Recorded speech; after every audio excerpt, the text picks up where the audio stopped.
मुझसे मोहब्बत करते हैं?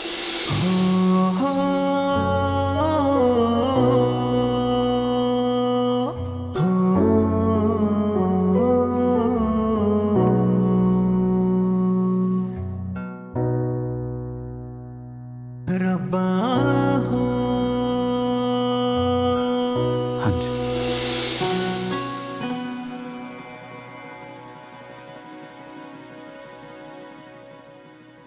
ये आपने पहले कभी क्यों नहीं बताया? क्योंकि नहीं बता सकता था। क्यों?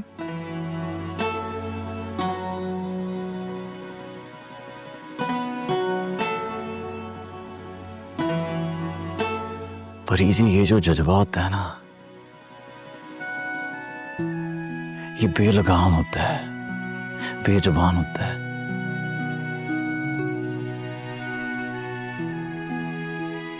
इस पे वस नहीं चल, कंट्रोल नहीं होता।